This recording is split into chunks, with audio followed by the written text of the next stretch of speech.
everybody, and welcome to another edition of Dinner a la Donna. As you can see, I have my cast iron out tonight, so I am going to be making one of my new favorite meals that I make on a regular basis. It's going to sound really fancy, but it's so super easy. It is filet mignon with roasted asparagus and rice pilaf. It's going to be so delicious and easy to follow along. Bring your appetites. It's going to be a good one. Okay, so we have our 3 petite filet mignons right here. I am using an aluminum foil pan that I got at the dollar store. I have aluminum foil pans in all shapes and sizes in my house because they're just really good to use a few times and throw away without a big mess. In terms of the filet mignon, I buy them when they are on sale at my local grocery store, so I'm having a fancy meal but still on a budget. First thing you do with meat always is pat it down. You could even rinse it if you would like to under water, no soap, and pat it completely dry before we marinate. When it comes to marinating, I like to marinate my meat overnight if possible, if time allows. If not, as long as it's marinated an hour to 2 hours before you start cooking, that's fine. So these are my 3 petite filet mignons. I have covered them slightly in a little bit of sunflower oil. You could use olive oil or any oil you have in your house. I like sunflower oil on meat because it's a little thicker, a little heavier, and I feel like it holds the seasoning well. Now, as you can see, I just put a little bit of a drizzle of the oil over my meat, and I'm just flipping them around in it. You don't want to put so much oil that it's actually swimming in it. Just enough to make the meat moist. Okay? Now what we're going to do is kosher salt. Don't be worried about heavy on the kosher salt. We want to go a little heavy because it tenderizes the meat. Crushed black pepper. Garlic powder. Sort of throw it on there. And onion powder. Salt, pepper, garlic, and onion powder are my 4 best friends in the kitchen. I use them on all kinds of things because I feel like the most important thing in cooking is figuring out what taste you like, what seasoning you like, and applying when necessary. So even though some of the seasoning didn't get on all my meat, that's fine. We're going to swirl it around both sides, each piece, and it'll sort of look like a little bit of a paste. But just enough so that it's covered.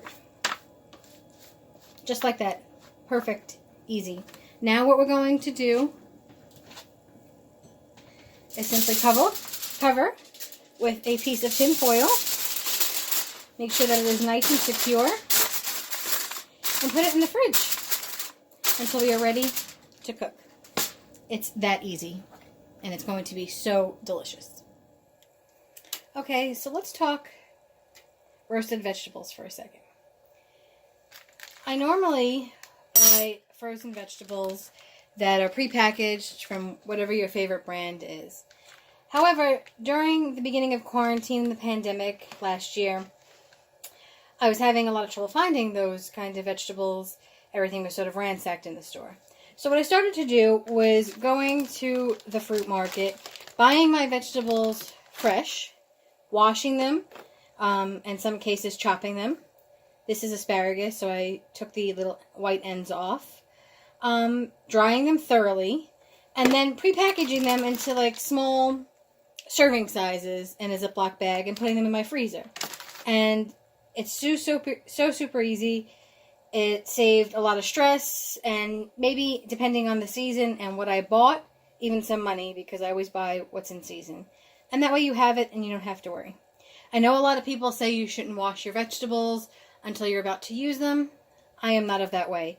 I like to do all my prep as much as possible ahead of time. Plus, if you're freezing things, I don't want to have to wait for them to thaw to then wash and trim them. It's too much. So, a little tip. I also discovered about a year ago, maybe a little longer, and it was life-changing, that you can take frozen vegetables and put them directly into your oven. It saves so much time, and it is maybe the best tip I ever learned. So that's what I want to impart with you today. So for dinner tonight, along with my filet mignon, as I mentioned, we are having roasted asparagus and some rice pilaf. I just took my asparagus bundle out of the freezer, and now it's still frozen. Again, a lot of people will tell you that you can't take your frozen vegetables out until you're about to cook them. But since this is only a couple of hours before I'm going to cook dinner, it's perfectly fine. And I also want to marinate, if you will, my vegetable. So here's my asparagus, sort of all piled on top of each other in this plastic container that comes with a lid. And this is what I'm going to do. I'm going to take some olive oil and just drizzle it on, like so. It can be messy, no problem. Salt, pepper, and my old friends, garlic powder, and onion powder.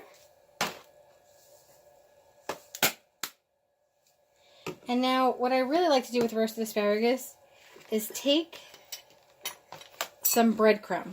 I'm using regular seasoned breadcrumb, but you can use panko or omit the step altogether. And just sort of shake it on like that. I'm also going to take about a teaspoon of Parmesan cheese and sprinkle it like so over the asparagus. Now, if you wanted to wait, you could certainly do the cheese the last 5 minutes when you're roasting it in the oven. You could omit it. You could use dairy-free cheese, whatever you like. Now, here's my best part of this whole recipe. Cover the asparagus. And, you know, a lot of people toss their vegetables or whatever they're dressing or marinating with their hands. I'm not a big fan of a mess. So what I like to do is this. Just shake it like so. A few seconds. Perfect. This is what it will look like, give or take how much oil and seasoning and cheese and breadcrumb you use. I'm going to close it, put it in my refrigerator, and take it out about a half hour before I'm going to put it in the oven. Now, when you take it out of the refrigerator, I will take the lid off. It might look a little congealed because the olive oil has dried up, and that's totally fine. It will come back to life as it warms to room temperature. Then all you have to do is spray with a little olive oil a baking sheet, toss the asparagus on, and we're roasting. It's going to be the most easy, delicious side you have ever had. And once you start roasting your vegetables ahead of time and marinating them, you won't believe that you've ever lived another way. So I'm about ready to put my asparagus in the oven. I've taken it out of the refrigerator a few moments ago, and so this is what it will look like after it's been sitting in the fridge for a few hours with the combination we talked about earlier. What I'm going to do is scoop it out onto my pan. And I'm actually just going to use my hands because it's really important to have them in a single layer so that they roast perfectly. And I like really crunchy asparagus, so I want to make sure that I have them really in a row. Now, you can scoop out whatever's left in your container and just sort of do that. If you feel like you wanted to add a little more breadcrumb or oil and seasoning, that's fine too. But this is perfect for what I'm looking for. I have pre-sprayed my baking sheet with olive oil spray. Now I've laid out my asparagus in one layer. My oven is preheating to 375. I'm going to put them in on the bottom rack and roast for about 30 minutes, maybe 40 minutes, give or take. Because the asparagus are kind of thick, they might need to cook a little bit longer. What I really like to do is set the timer on my stove for about 15-20 minutes and then to check then and gauge where my asparagus are at. You can flip them over at the halfway point if you want, but I normally don't. I think they will be fine just like this. I know when we're preparing a meal that we're worried about timing of things. I'm going to cook my filet mignon last because I'm going to sear it in the cast iron and then actually bake it in the oven for a few minutes because the steak is actually fairly thick in the middle and I want to make sure that I cook it to my desired wellness. If the asparagus or your roasted vegetables come out first, but your oven is going to still be on, a really great thing to do is take the vegetables off the tray, put them in a bowl, lightly foil them, and keep them on top of the stove. And they will stay warm until your meat or whatever is ready. And you won't have to worry, stress so much, or if you have limited space and you're frantic about making sure everything is warm when you eat it or when you serve it. That's a really great tip. So I'm just going to wait for my oven to preheat, and then I'm going to put these bad boys in. Next up, it's time to prepare our rice pilaf. I prefer to buy rice in a bag so that I can season it any way I want, and I could also do half brown, half white. I could mix it all together. But certainly the method I'm going to teach you now, you can use if you're buying rice in a box with a prepackaged seasonings, totally fine. I actually got this recipe from Michael Simon of the Food Network. It cooks rice so deliciously and so much faster than the ordinary way. Okay, so in my little saucepan here, I've chopped up a whole bunch of garlic. There's a drizzle of olive oil, just enough to coat, and about 1.5 tablespoons of vegan butter. This is 1.5 cups of vegetable broth. I had it left over from a different recipe.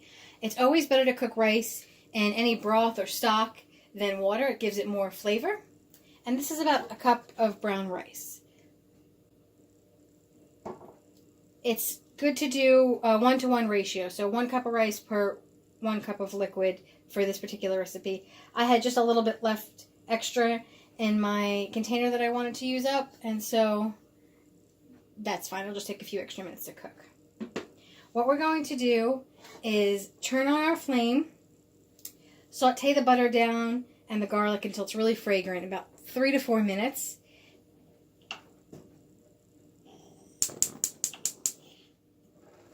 And then we're going to add our seasonings.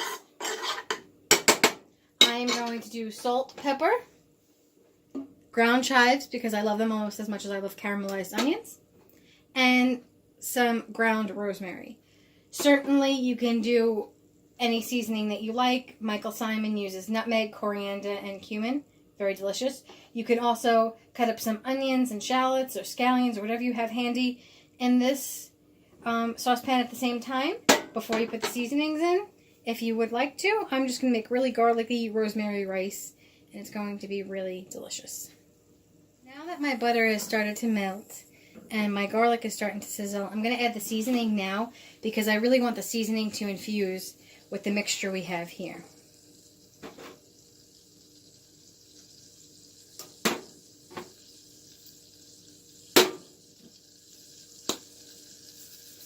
I like to do some hearty shakes. I don't necessarily measure out my seasoning. Whatever feels right is good enough. Smidge too much of chives, but this will be good. I'm going to watch my heat. It's on medium. And I'm going to give this a nice big stir. So I don't want to burn my garlic. I just want it to be slightly brown. So now this is just going to cook for another minute or two. Next, we add our rice. Now, I know normally you are taught to boil your liquid and then toss the rice in, and it takes about a half hour for the rice to absorb all the liquid and be cooked. That takes forever. This method is much faster. So we put the rice in so that it gets a little bit toasty and crunchy, and we can really get it to absorb all the seasonings. So you want to really mix it in well. Lower your heat just a little bit. And even though it's going to get nice and toasted and warmed through before we add our liquid, it's not going to be hard. It'll still be soft when you serve it. Just like that. And see, that's what it looks like. And we're going to just leave this for a minute or two. And then we are going to add our broth. Okay, I just added my broth. I'm going to give it a good stir to make sure no rice is stuck to the bottom. And now you see the amount of rice and the amount of liquid that has to cook down and absorb is very small. So just keep it on low to medium heat. Once it's done, cover it, keep on top of your stove. It'll stay hot so that you could focus on preparing your meat. And it will stay just as good as you made it. Okay, my cast iron pan has a tablespoon of olive oil and a tablespoon of vegan butter. Super, super hot. It's very important that before you add the olive oil and butter, you let your pan become very hot. Put it on medium heat until it almost smokes. Be very, very careful. Even the handle will get extremely hot, so be careful when you're touching it. This is what our meat looks like after being marinated overnight. And now that my pan is screaming hot and my butter is starting to foam, that's when we're going to toss it in.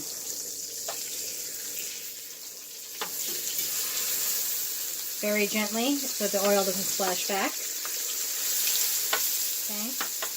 And now I am cooking dinner for 3 people, so 3 steaks. But I'm going to make one medium rare, medium well, and well done. I'm going to sear these steaks, cooking about 5 minutes each side on the stovetop. Then I'm going to shut my burner, stick it into my 375 degree oven on the middle rack for varying time to get the kind of cook I really want. So the first piece will come out after about 5 minutes, the second piece after about 10, and the third piece after about 15 minutes. Okay, so now I'm flipping my steak. See that beautiful sear mark? Gorgeous. And now they're going to cook for just a few more minutes. If you didn't want to put it in the oven, alternatively, you could just cook them longer on the stovetop. But I find just baking them, even for a few minutes, really gives me the desired control over what it will look like in the inside. And that's really important. Also, you could add a little bit of red wine or red wine vinegar if you want at this point. Gives it kind of a unique flavor, sweet, tangy kind of thing going on. But for today, I'm just going to leave these as these. Okay, our steak is about to go in the oven. I'm going to finish cooking up my rice and asparagus. And I'll see you in a minute when we plate up our dinner. As you can see, this is our perfectly plated dinner. My steak is seared perfectly. I took the smallest piece, and it's the most well done. And we have beautiful cheesy asparagus and rice pilaf. And that is tonight's dinner a la Donna.